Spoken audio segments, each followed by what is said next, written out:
Russiagate. Blabbergate.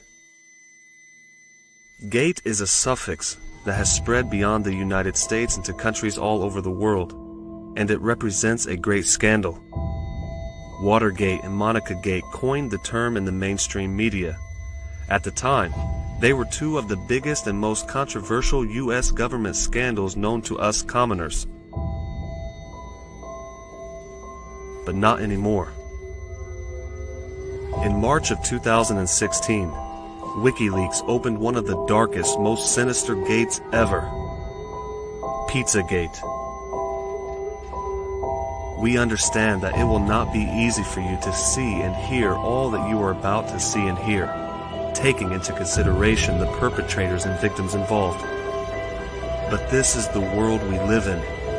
It is the reality of those who rule over it, and it must be covered. It must become known. It must be taken out of the arena of internet theory and broadcasted for the world to see. The content and images you are about to see are horrifying. They will anger some of you, disgust some of you, shock some of you. But I believe it is necessary for you to finally wake up and understand we are living in a dream world. And it's time to come face to face with the dark reality that millions of innocent children have had to face. It's time for you to come face to face with your enemy, in every sense of the meaning. Viewer discretion is advised.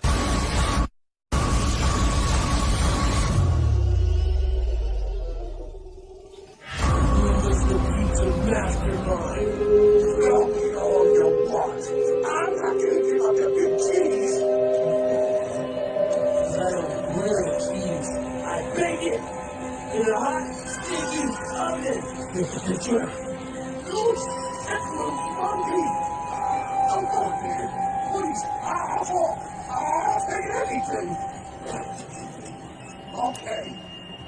It all started when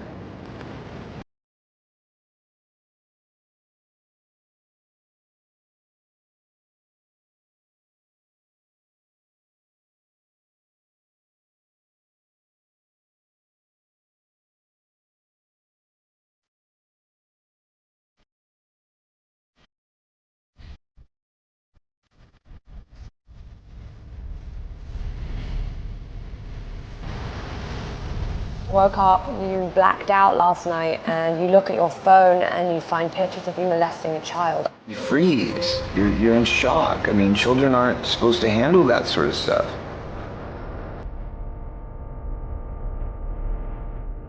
have any of you enjoyed this special pizza here tonight? This month we have 5 fresh pizzas for your enjoyment. We also have 4 surviving pizzas. What does that mean, surviving pizzas from last month's session? He held on to that child all the way to the end. I had to put that shit down. Euthanasia. Those words in the emails about pizza and the talk of handkerchiefs is code language used by pedophiles.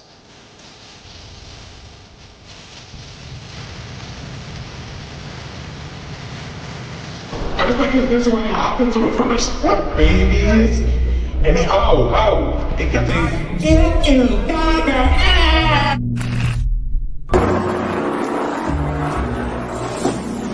Someone says, hashtag kill room. Someone else says, just rinse it off when you're done.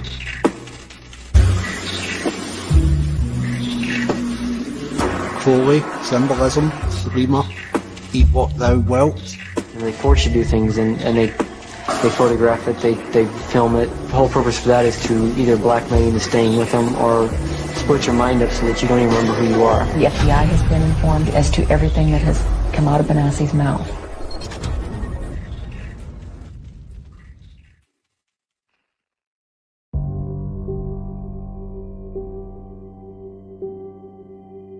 Pizzagate has generated a lot of attention over the last couple of years. A wave of information began flooding in via social media and YouTube, revealing a dark, elitist underworld of pedophilia. The few people who were in the know or who stumbled across this dark reality were seeking real answers, and they wanted to present their proofs to the public.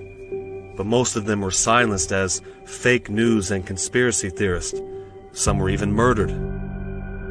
But the independent investigators online finally received a voice in Ben Swan on his nationally televised investigation segment, Reality Check.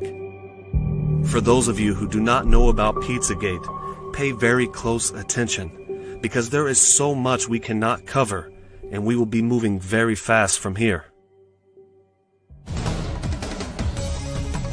Pizzagate actually comes from the WikiLeaks release of hacked emails from Clinton campaign chairman John Podesta. In all, WikiLeaks dumped around 50,000 email messages, and it was from those emails that the claims that John Podesta may be part of a child sex trafficking ring come from. Now, to be clear, not one single email in the Podesta emails discusses child sex trafficking or pedophilia. That is a fact. But there are dozens of what seem to be strangely worded emails dealing with pizza and handkerchiefs.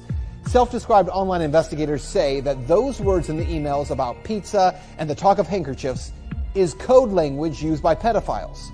So how did a DC pizza parlor get pulled into the story? Well, again, read any mainstream report and they indicate that Comet Ping Pong Pizza was somehow linked to this fake story and has no relation to anyone involved. But the truth is that's not true either.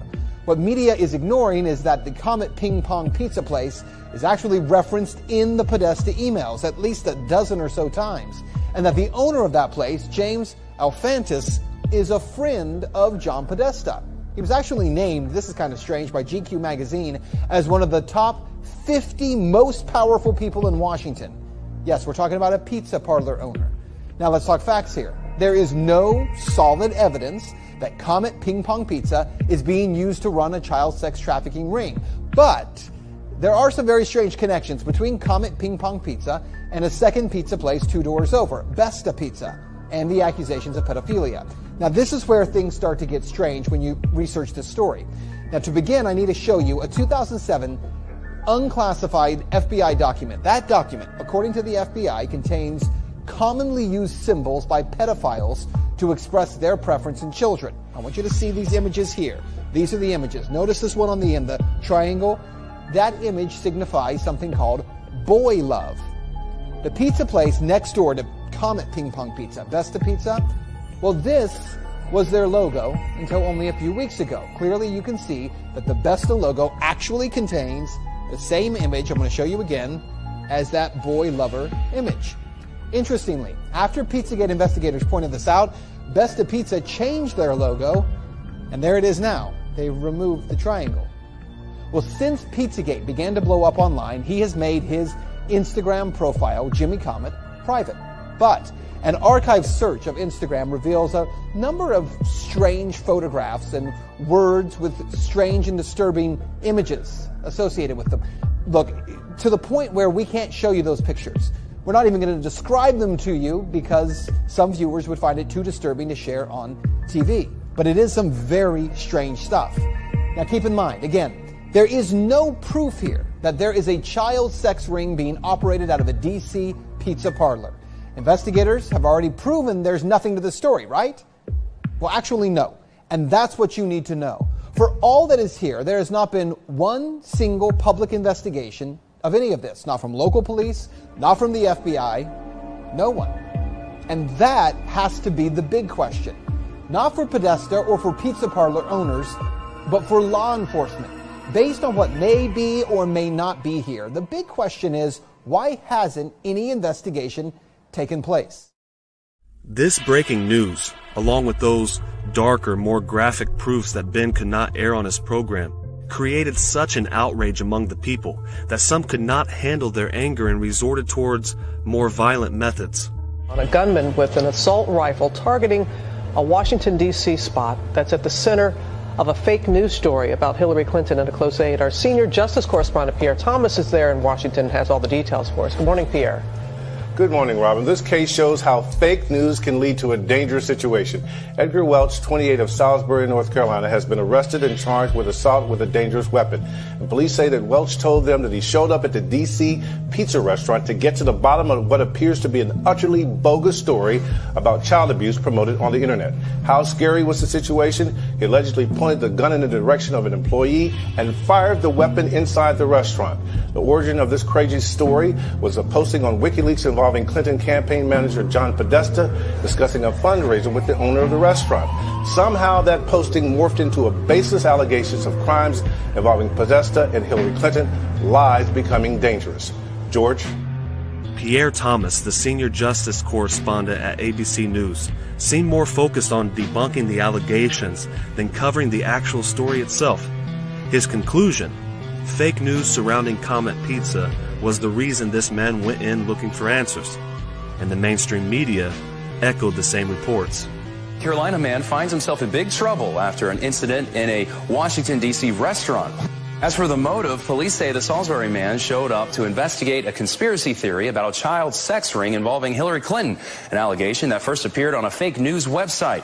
Welch is charged with assault with a dangerous weapon. This is not anything new. Sources like the BBC, New York Times, The Guardian, Washington Post, and CNN, and many others have historically and consistently covered up any revelation of child sex trafficking or abuse by the elite in government and big business, and all of this is proven. Just look into the Rotherham scandal, the Norwegian scandal, the Pentagon scandal, the Franklin scandal, involving a child sex trafficking ring within the Bush senior administration. The Franklin cover-up begins with one man, a prominent Republican figure of the 1980s, Lawrence King, or Larry King as he was known, and no, we're not talking about the talk show host. Larry King ran the Franklin Credit Union and a few other businesses in Franklin, Nebraska, a man who chartered private jets, hosted extravagant parties, and maintained bodyguards, was simply in charge of a credit union in a little town of Nebraska, which happened to be located near Boys Town, a Catholic institution for orphaned youth. King's bright yellow sports car was frequently seen on the Boys Town campus, and later, King was linked to embezzlement. He'd stolen over $40 million from the Franklin Credit Union, and his financial records revealed a close-knit relationship with Boys Town. King's lavish lifestyle burst into flames in 1988, just before the Republican National Convention, when 7 victims of King's child abuse and prostitution stepped forward. The victims claimed that King took them to various parties that he threw for the Republican elite, and at these parties, the children were abused. Rusty Nelson, the photographer for Larry King, attended these parties, documenting powerful men in compromising positions with minors as a form of blackmail for King. In a court hearing in 1999, Rusty Nelson revealed his close relationship with King. Nelson relayed that he had witnessed King phone President Reagan when other individuals couldn't resolve a specific problem. In other words, a man with abuse and child prostitution allegations had a direct line to the then president. One of King's victims who spoke out 2 years before there even was a Franklin scandal was Paul Bonacci. Paul relayed that at the age of 8, he began attending King's parties as a child prostitute. Paul claimed that Democratic Senator Barney Frank had abused him, and he was given midnight tours of the White House, only to be taken to a separate location shortly thereafter and abused. A judge awarded $1 million to Paul in his testimony against King, but King never paid. The other victims who spoke out against King were awarded only doubt and contempt for naming their abuser. A list of 271 victims of King's abuse was compiled, all recalling the same story: being taken to parties by King and abused by prominent figures. The New York Times revealed that both federal and state investigators were given thousands of files from abused children and their testimonies, but instead of bringing those victims justice, Douglas County and federal grand juries ordered the files to be sealed, neglected to interview witnesses, and even filed charges of perjury. Both grand juries agreed that the 2 victims who spoke out were abused, but deduced that the adults they testified against were innocent. Instead of getting these victims the help they so desperately needed, the state-appointed attorney only mocked the allegations. Some of the victims were thrown in jail and discredited by local media.